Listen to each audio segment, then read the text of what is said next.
this is what I want. This is what I need, guys. Honestly, after being a fan of Watch Dogs 2 for almost like a decade now, okay, the distract hack has always been something I looked at and I'm like, this can't be that hard. There has to be some realism grounded in this thing. So why can't I do it? Well, I finally decided that today is the day. We are gonna make a Watch Dogs 2 distract hack in real life because look how cool this is, man. Oh my goodness. I need it. I need it. And today I'm gonna show you guys how we got there. Because I did manage to make one. It's a little broken, kind of janky, and not at all practical. But it satisfied that craving that I had. So let's get into it. When I was embarking on this project, I wanted to establish some barriers right away, okay? And it hurt a little bit to realize, but three important things came to mind when I started doing research for the project and tried to figure out how I could put this thing together. The first and most obvious one being there's no such thing as CTOS right now, at least, which is low-key a good thing. But for my use, it makes things a little bit more difficult because I can't just profile anyone I want, and there's no like central network for me to just access the information of other people, which again are really good things in the case of living, but when I'm trying to copy a video game, not as much. Number two, cost, okay? Because this is simply a hobby project. I don't want to break the bank, you know, and if you guys want to recreate it at home, I don't want y'all to have to spend money either. So let's try not to spend any cash. And along with that, payment usually requires some kind of card information, so I'd want to avoid that. Try to just keep registration low key and like, you know, got to keep that hacker anonymity kind of type vibe to it, you know. And that leads directly into number three, which is the 10 DLC registration. Now this one was like a new discovery for me because instantly I went looking into Twilio. I went looking into all those kind of application two-person text message senders where you get a number, you could just send those mass messages out. And like I wrote here, due to spammers and like everybody abusing those services, registration for these services like Twilio has become increasingly more involved, and it's really, really difficult, or just there's a lot of steps and a lot of information that you got to give to actually get one of these numbers to send them out, because they want real legit companies using them and not just random people spamming phishing links out to everybody in the world. So good on them, to be honest, but it makes it harder for me because now I can't just go use Twilio. But it's okay because their free tier wouldn't have fit our uses anyway. So what did we find out instead? Well, after doing lots of research, because I was initially really discouraged after the whole 10 DLC discovery, I found out that you can send emails as text messages. How is nobody talking more about this? This is crazy because in my opinion, doing this is cool, but say you're doing home automation, that kind of thing. Imagine just being able to send yourself a text message when like a process is done, or I don't know. That'll be another video. But we found out about SMTP and SMS gateways. Now you guys already know about the mail transfer protocol, and SMS gateways are just something that allow you to send an email to a server and they'll send it to that target as a text message. It was crazy. Okay, it was I had never seen this before. I thought it was so sick. The email is like the phone number at and then a server address, which you guys will see in a little bit, but I thought it was insane. Okay, so some carriers do provide a way for you to send emails as an SMS message, and SMTP already works beautifully in Python. There's libraries and all that stuff that works. And number three, it is free. So you'll have to see it. This was the alternative that I wanted to take for this route. But it wasn't all sunshine and rainbows because there were some things to note, okay? Initially, I was super excited by this SMS gateway discovery, but upon looking into it a little deeper, we found a couple things that are just important for you guys to take into account and limit the functionality of our tool a little bit. The first one is SMS gateways are super outdated and basically in the process of being phased out, okay? As of making this video, it's April, May 2025, and it works for certain carriers, but I've already seen other carriers talking about when they're going to discontinue the services. Some carriers have discontinued it as of last year. It really just depends on the carrier. So it's hit or miss, okay? It might work on your target, it might not. It requires some research of yourself. Number two, this method does require knowledge of the target phone number and the carrier, okay, because we need to be able to direct it to the right SMS gateway. So we got to know their carrier as well. Okay, so listen, you guys out there, you can do your own research, do your own social engineering if you got to, of course, on people who you have permission to do it. But it's just some extra research you got to do. We got to know target phone number and carrier.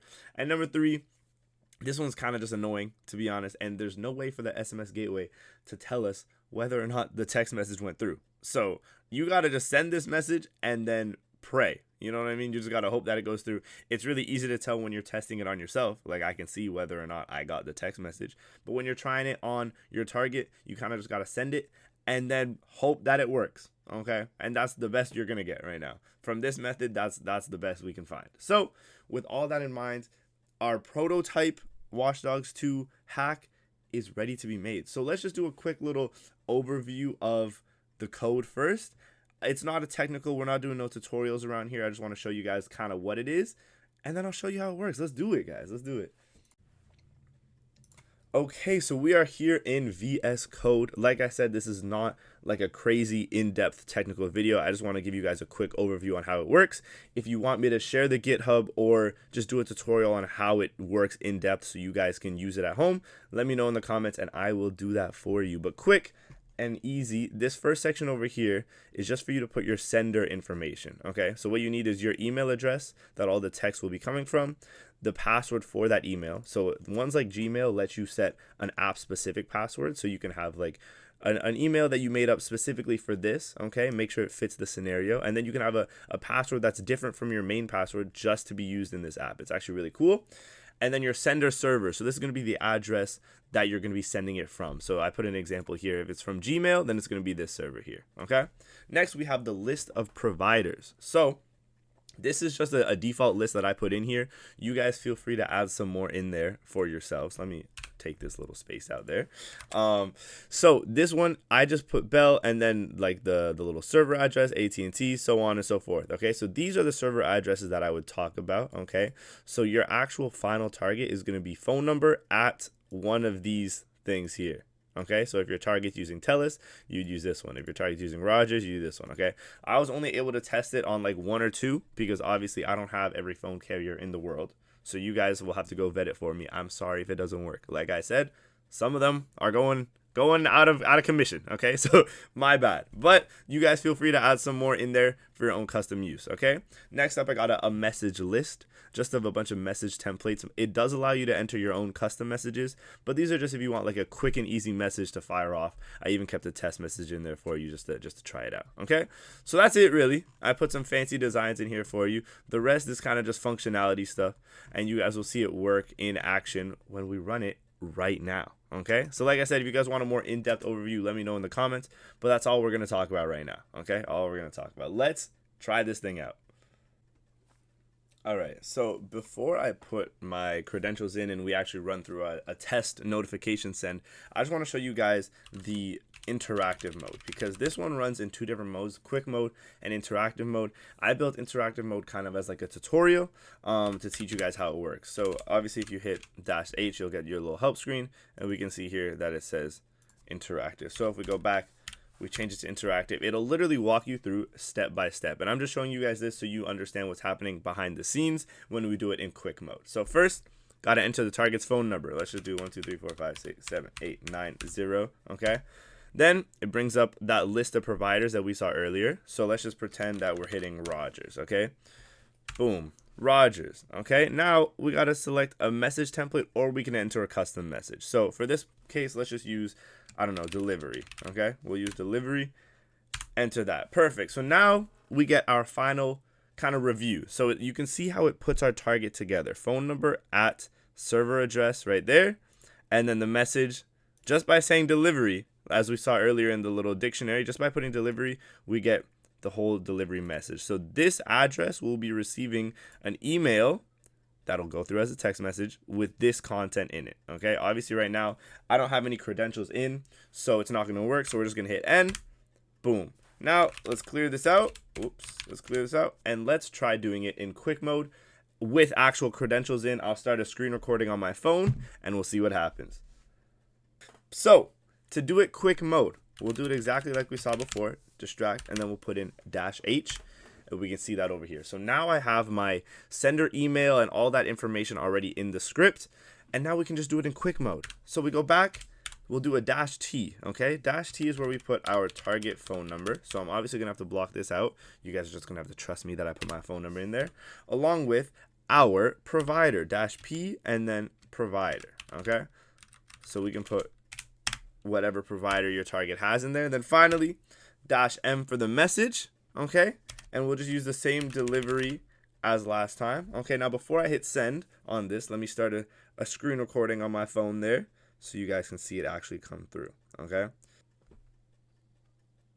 All right, screen recording on the phone has begun. You can see the screen over here. Now let's just hit send. It'll do one final review with that same delivery message as we saw before.